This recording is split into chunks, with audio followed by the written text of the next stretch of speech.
And as people are jumping on, I just kind of wanted to give you guys a little bit of an agenda for today. So we're going to get started probably in the next 5 minutes or so. And I'll introduce Hillary and Hillary will present, and you guys will have some time for questions at the end if you would like. And then we're going to just make a few quick announcements because we're hopefully not going to be on Zoom meetings forever. So we're looking forward to that, but we'll kind of give you more details on that. And if anyone else from the board has any announcements, and also additionally, if anyone from the audience has any announcements, we would love to hear them because I know that a lot of you work for large organizations in town and they're really changing right now. So we're looking forward to that. I'm going to wait just a few more minutes and then we will get started. All right, everyone, let's go ahead and get started. A little bit about Hillary. Can you guys hear me okay? Okay, perfect. Hillary works with the IDgroup team to budget and execute traditional and digital media plans to promote the client's developed brand and message across multiple channels to the appropriate targeted audience. She manages clients such as the University of West Florida and Community Health's Facebook business accounts by maintaining campaign budgets and performance. Hillary also produces social media content across multiple platforms for clients and assists with website SEO and optimization. In past roles, Hillary has served a variety of small businesses with digital promotions through website and social media content development, along with SEM and SEO audits in order to maintain a clear and consistent messaging across all digital channels. As a student at the University of West Florida and Elizabethtown College, worked as a recognized top fundraiser for 3 years, developing insights on alumni communications and messaging. Everybody, please help me welcome Hillary. Hey. Hi, everyone. So again, I'm Hillary. So I am going to be talking to y'all today about embracing PESO, the importance of an integrated PR campaign with paid, earned, shared, and owned channels. And although the topic is specifically on, one second. And hey, okay. Hillary, yeah, real quick before you get started, if I could just please ask everyone to hold their questions until the end, and please mute your accounts for now, just so that everything is clear since we're going digital.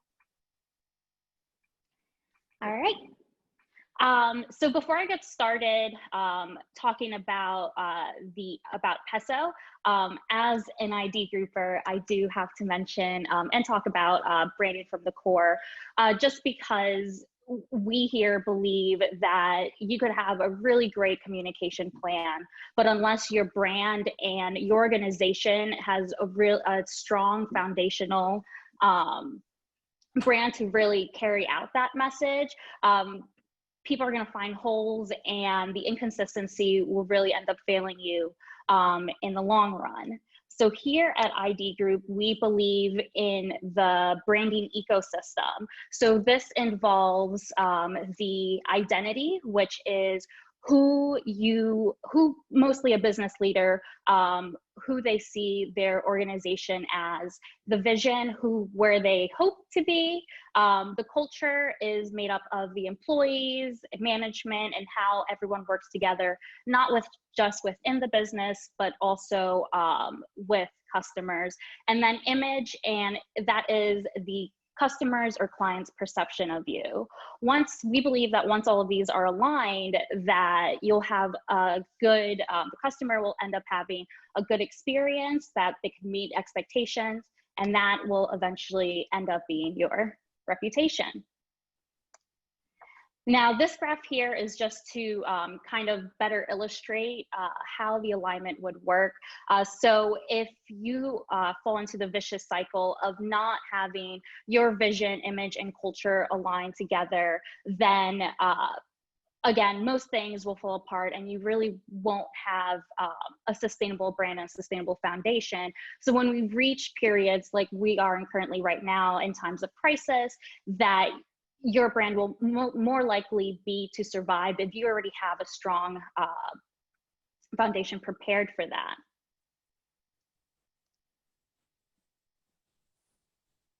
Another important reason why it is important to identify the different gaps that you have, and then also align your values, is because consumers, they pay attention. Even before things became digital, consumers had an idea of if brands were saying something, whether they were actually representing what they're saying. And with the age of digital today, now consumers have more of a voice. So even though back, I guess, during the age of advertising, let's say the 70s, businesses were able to promote multiple messaging, and as consumers, we would just have to accept it.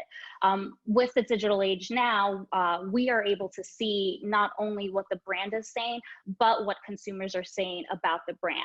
And this is a real positive thing, having those reviews out there, because it allows your clients, your customers, to speak for you and really help develop the voice alongside you. So rather than it just being the brand and then the customer experience, today they're more morphed together, where the customer experience is a part of the brand. Recently, with the coronavirus outbreak, a lot of us received emails from a ton of companies, a ton of brands that had the same type of messaging, we're here for you, and along those lines. And at first, because things were happening, you could tell that people were accepting it, taking it in. But after a while, and after these commercials and messaging started to become more formulaic, consumers started to call out brands for how genuine they are. And what's interesting about what happened with the public's reaction is that it did not always necessarily represent what was going on, but the perception that they've developed throughout years of their relationship with the brand. And that's why we here believe that it's so important to really establish strong messaging, so when things do get critical, that you're able to react and you're able to be authentic without needing to add in any fillers to fit the situation. So an example is Toyota. So Toyota was one of the first companies during coronavirus that you really saw respond with the "we're here for you" commercials, along with other companies like Pepsi, and Geico was one of them as well. And so, as I mentioned earlier, at first consumers were pretty like, okay, just accepting it. But after a while, they started to become more cynical. So you have, I like how ads gone from "buy Toyota" to "in this difficult and uncertain time for us, all buy Toyota." So this is an example of how perception, Toyota as just a car dealer, this is what they put out there. And all throughout these years, this is who Toyota was, we're car dealers. Even though on the backside of things, Toyota has changed, started manufacturing emergency equipment. They started donating some of their advertising money towards different organizations. So they really did step up to their messaging. But because that type of goodwill wasn't a part of their brand and wasn't really a part of who we perceive them as, the public didn't receive it that way. Another example is how you had the stars come out and say and do their the stunt of singing "Imagine" to everyone. Although it was a good thought and it wasn't a negative message, because there was nothing really backing it up, and again, no foundation and no alignment with these stars and the issues, it was more of just a publicity stunt, the public saw right through it. And then again, people just were starting to kind of see through it, just because we're being hit by all these messagings from all these brands that we haven't heard them directly communicate with us in the past, or they haven't really tried to establish this type of relationship with us. And because that work wasn't done, they're met with cynicism. And I was gonna not talk about this just because everything with coronavirus was hitting, but when I first started prepping for this presentation, the biggest news was the the presidential election campaign. And I think that elections, that politics kind of really show how important it is to not only have the right messaging, but to also practice that as a person. And especially in times like today, where again, people are more digitally involved and are being more candid as consumers about what they're seeing and calling people out, that brands are now being held more accountable. So one example during the campaign period was the Bloomberg campaign. Now, if y'all aren't familiar with it, Bloomberg came around late into the election. He wasn't part of the like Democratic establishment. He wasn't part of the main thing, but he ran as a Democrat. He came really high on spending across all channels. So he was hitting people through TV commercials, on social media. He was trying to gather influencers, and everyone was bombarded by these Mike 2020 messaging.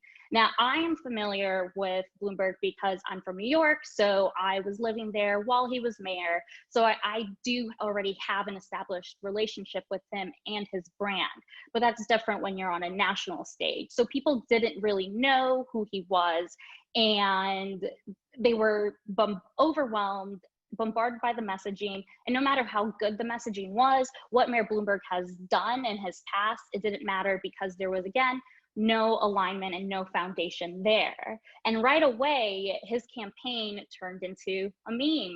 So you saw a lot of these meme profiles where you would have Bloomberg reach out to try to reach the youth, a youthful audience, and the internet essentially turned around and said, we know this is not who you are, and why are you trying to fake this? And beyond his activity with his advertising, when it came to his performance on his debate, the performance, it didn't represent who he was. We still were confused about exactly who Mike Bloomberg was, what he did, and that would eventually result in the collapse and the failure of his campaign. And if he were to be a little bit better prepared before going to the media blitz and just putting money into everything, and he would have had that foundation and alignment with not only what we saw in New York, but also with the national stage, and the public was more used to that messaging, then maybe he could have had a more successful campaign. So now moving on to the PESO model.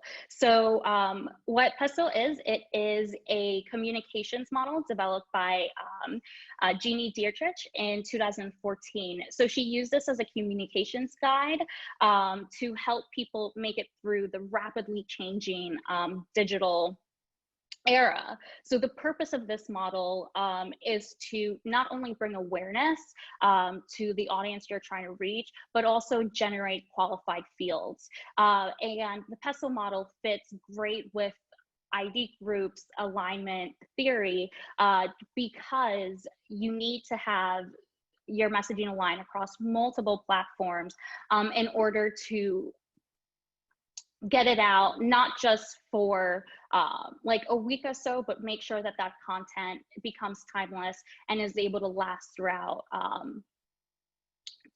the campaign. So the first, although the model is called PESO, the actual order would sound something like ops, but that was too awkward. In her podcast, she said that ops was like just very awkward, and as a branding firm, they decided to go with PESO instead. So the first part of PESO when executed is O, so that's the owned media. So the owned media is the content creation, and also that comes with SEO, with creating content that you're going to share on social media and things like that. Now, owned media is important because in terms of SEO, because when people talk about SEO, you usually assume that this means that, oh, you need to have your keywords, your website needs to be optimized. But SEO is more than just keywords, optimization, and how you come up in the search engine. Your whole content plan needs to align together, because when you have the same amount of the same messaging spread across not only through your website, through social media, through third-party platforms, meta search networks, they use this to build up your organization's authority.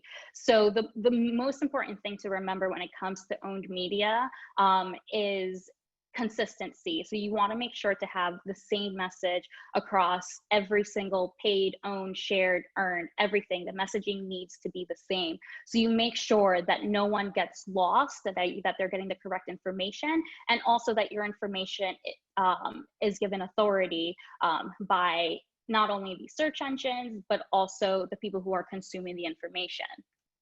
The next is shared media. So this is the distribution of content. And this is not only through Facebook and social media, but also this counts through your traditional media as well. So usually the distribution starts off with your website, blogs, and then from that, it branches out into social media, TV. It's important to hit, when you're sharing when you're sharing your content, it's important to hit all these media, because they do work as a reinforcement of each other. Something that's becoming really apparent right now is banner blindness. This means if you guys are scrolling through sites or even driving around, you see billboards and things like that, a lot of times consumers do not actually pay attention to that. There's been studies where it shows people scrolling through their phone, and we know what ads look like, so more likely we'll just skip those ads. And that's why it's important not to only consider where you're putting these ads out, but also the strategy you're using. For example, for digital banner ads, here we mostly use those for retargeting, because this way, if a person has already been hit with an ad or any messaging or imaging from the campaign, rather than the display ad being the first time someone sees them, it's more of a reinforcement. And you know that their eyes will hit it because it's seen it before. So your eyes automatically go to something that you're familiar with. So especially if y'all are advertisers, you'll notice your ads around much more, just because it's something that you were exposed to already. Along with the shared media, again, goes paid media. So this is, again, as I mentioned earlier, TV, Facebook advertising. So this goes beyond just the normal social posts or, again, blogging and things like that. The next one is earned media. So earned media is more of what traditional PR is used to. So that is, it's the publicity that you get. Usually you get earned media through your existing relationships with journalists, with bloggers, with the newspapers and things like that. Another thing that I would also consider to earned media are reviews. So reviews are what people see about your culture, about your organization, and about their own personal experience. And if you do it right, you want the reviews to also carry out your messaging, just like how you want a newspaper, how you want another publication or an editorial to carry out your brand's messaging. So another thing is, when you're putting out this messaging, is you want to make sure that you know who you are targeting and making sure who you're talking to, and making sure that they are hearing what you want to say. So this is, you want to know what issues what issues your product is fixing, what people are interested in talking about. So when you're developing, especially your SEO and content strategy, this is something that you really want to keep in mind, is what do your consumers actually want to hear? And a good way to figure this out, again, is through reviews. One example, client example we have is Simple Coat. So Simple Coat is a multi-surface sealer. We've worked with them from their startup to where we are with them now. And our approach with Simple Coat is we put together the brand, we got the brand messaging and all the product information together, and then we went on to spread it through different platforms. Now, going back to PESO, something that I do want to note is that although the model does come with a lot of different segments that do go well and align together, depending on your business goal and your business size, you won't need to use all the levels of PESO. It really does depend on what your goals are. So with Simple Coat, our messaging, after we established our brand and our imagery, our messaging was, the first is that our sealer provides long-lasting, deep protection.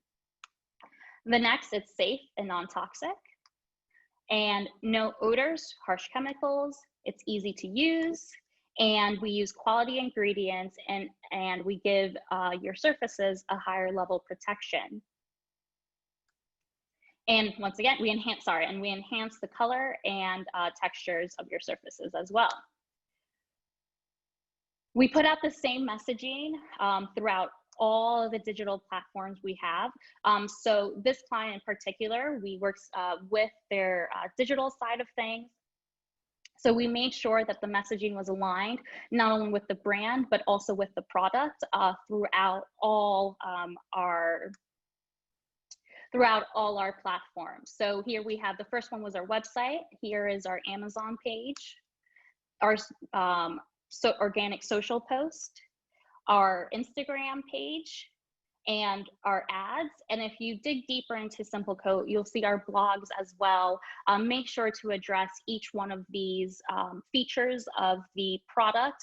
And what's been great about Simple Coat and what's great about working for them is it is a great product and it does work. So we were lucky to not have the fear of having bad reviews because we know we did everything from the start. So when you go to our reviews and our reputation, so this is from Amazon, you have easy use, it's water resistant, so you get your value for money and longevity. And what was even more great about Simple Coat's responses were that our reviews ended up saying for us, ended up carrying out our messaging. So this first one here, not only is it easy to use, it's non-toxic, stone and stainless sealer. So this review here not only mentioned how it's easy to use, it mentions how it's non-toxic, and it also mentions how it works in multiple surfaces, and how it leaves things smooth. So these are things that we touch throughout our different messaging, and then that there's no odor. So this customer said for us, so when people go research us, we have someone who said what we wanted them to say for us, just because we have been putting out this messaging and because the product represents the messaging that we are putting out.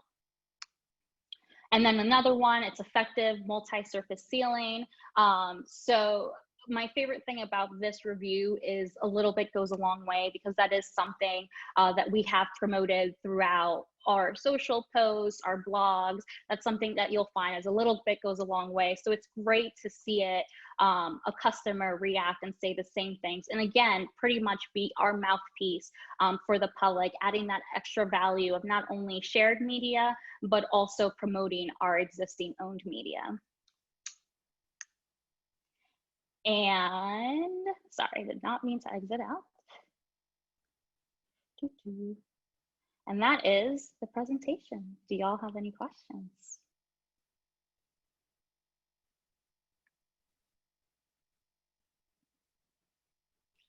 If you don't want to say your questions, you're welcome to type them in the chat box and to me, and I'll read them.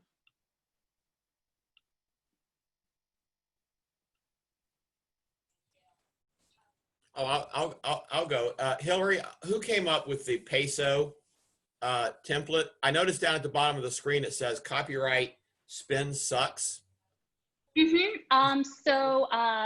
Jeannie Artrich, so she has a PR firm out in Chicago. So she came up with it in 2014. So this is really when you saw Facebook advertising take off. And the PESO was mostly meant to address these different venues. She's very focused on on SEO and things like that. So it was to address what's going on in digital media and how more consumers are starting to get involved with it. Okay. And one more question. I noticed on your examples there, and when I look at Amazon reviews, I see the same thing where it says verified purchase. I'm just kind of curious, how do they verify a purchase? Because I've done Amazon reviews before and no one's ever asked me to prove that I really did buy the product. And I assume the purpose of verified purchases just to prevent people like disgruntled former employees from trading without having actually bought the product. Do you know how that works? Yeah, so Amazon has crazy good technology, and so if you used your Amazon email, right? If you're logged into Amazon, they keep track of everything you buy. So if they could track you. Yeah. That's kind of creepy. Yeah. Amazon does a lot of things that's really interesting when it comes to the way that they advertise to consumers.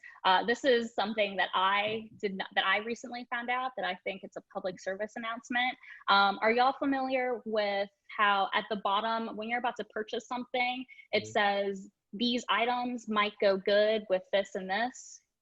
And you assume that this is, Amazon's algorithm must think that this is similar, so these go together. No, that's actually an advertisement. So be wary when y'all follow what Amazon is leading you to, because most likely it is something that an advertiser paid for. So public service announcement there. Hey, Hillary, I had a question. So I work with Council on Aging, which is a nonprofit. And a lot of times we find that no matter how good our messaging is, people hear what they want to hear. And I won't say they deliberately misunderstand our messaging, but they certainly just hear what they want to hear about a specific program or service. How do you overcome that? So first, are people responding to this based on their experience, on what they've heard, or? Well, so a good example of this is that one day a year, alongside Sue Strawn at Channel 3, we'll have a drive for window AC units. And no matter how many times we reiterate and Channel 3 reiterates that this one day is for contributions, we have literally hundreds of people calling thinking that this is the day to receive those units. Yeah. Okay. I'm trying to think. So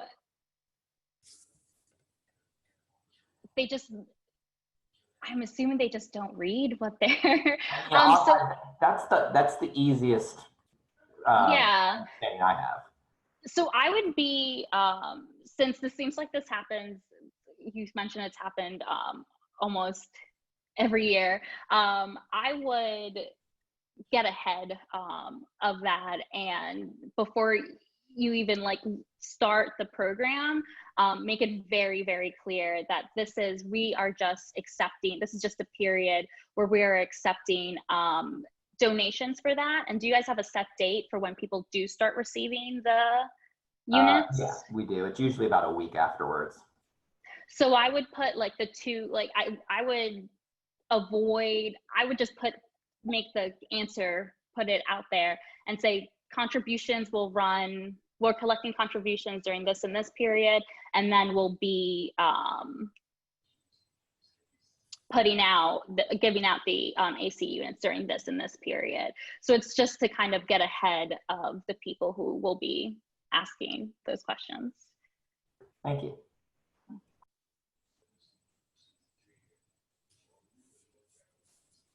Anything else?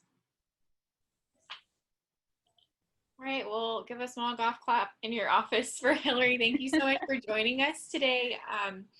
A few quick announcements just for me, and really the only announcement I have is we are excited to announce that we are working to resume in person for our programming next month.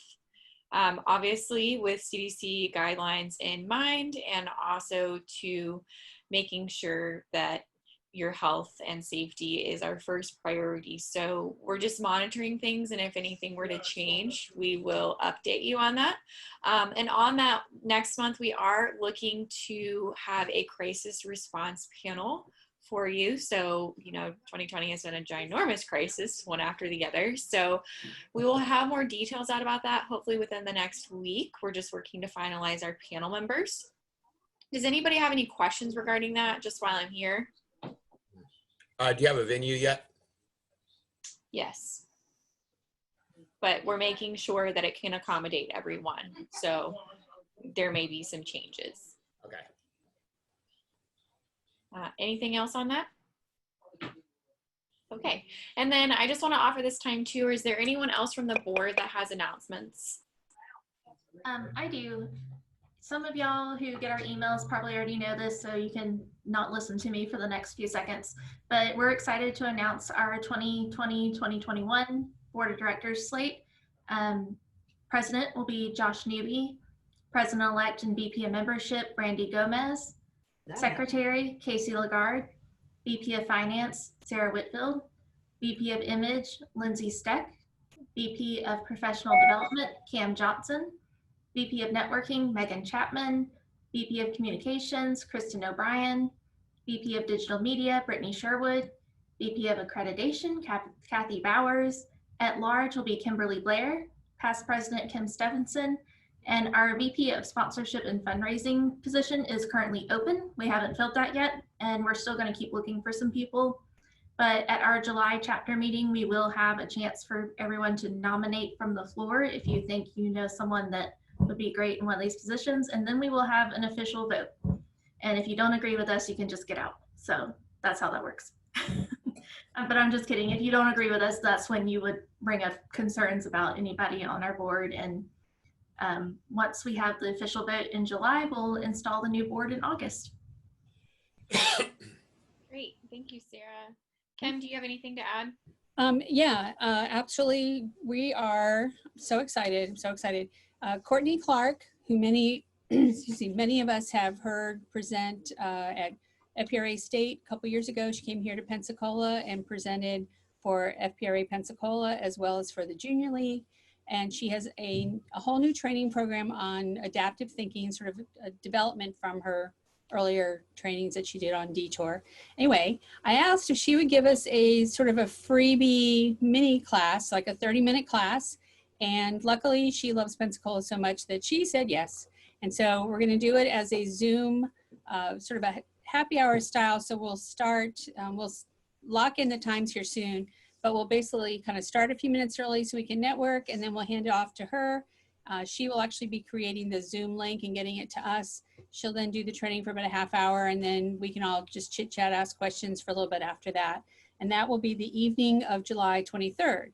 So the week after Lindsay's program that she's got planned for the regular July lunchtime window, we will do at least one more Zoom in the evening. Kristen, I see you're on there. Do you have, what do you want to do for coffee for July? Do you want to do an in-person or a Zoom? Well, and you kind of beat me too, because I was going to mention the Courtney Clark thing, but we will be doing our Net Connect coffee like we've been doing every first Thursday of the month. That will be July 2nd. We did a combo, so if you are wanting to come in person, then you can come in person, or if you want to join on Zoom, then you can do Zoom. We'll probably do the same thing again next month. And I was actually thinking we haven't been to Santa Rosa County in a while, so I was thinking going back to Coffee Break, which is right there across the bridge. That way our UWF people can join us.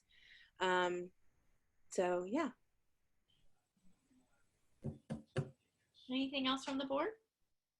But a quick thing, I'd like to introduce our new IdeaWorks team member. This is Joel Hunt from Tennessee. He's our new marketing account executive.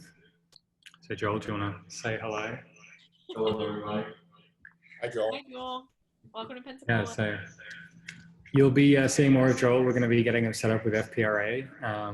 So yeah, and I just want to say it's been a pleasure serving with you guys on the board, and I'm looking forward to continuing with FPRA in a membership form rather than a VP of communications. So thank you. Thank you, Fred. Is there any announcements from the membership? I'll start. How about that? Visit Pensacola, where I work. For those that are new here, we actually just launched a new destination app. It's for locals and visitors, and it is essentially anything that you want to do in the destination, how to find, where to eat, what events are happening, can now be downloaded. It's called Experience Pensacola. It's really neat. You can also build itineraries in there. So you can go in and favorite an event that's happening Friday night, and based on geolocation, you could say that you're downtown somewhere and you can look up restaurants around you. It's really great. So I encourage you, download it. If you have people in town, download it. It's a really neat feature. I have one. We are going to be doing a donation drive for the Restore. For those of you who don't know, the Restore, which is on 9th and Creighton in Eastgate Plaza, is a income source for us. So all the proceeds, profits that we get from the Restore actually comes back to Pensacola Habitat for Humanity, which helps us continue to build houses. We just reopened a couple weeks ago, and we've had such an outpour from the community of people coming and buying things that now we need more people to donate things. So if you have been spring cleaning and you have a gently used couch or entertainment center or anything you can think of that's housewares, desks, anything like that, that you would like to donate, we do free pickups. And if you donate between June 23rd and 27th, you will get a 20% off coupon that you can use in July. So, and all of our stuff, we have some that are donated, like Lowe's and Gulf Breeze donated a bunch of brand new stuff as well. So we have a mixture of both brand new and gently used. So, yeah. Thank you. Last call. Anyone else? Okay, well, thank you guys so much for joining us today. Thank you so much again to Hillary. I hope to see all of your smiling faces next month in person, and we will send details about that shortly. Enjoy the rest of your week, everyone.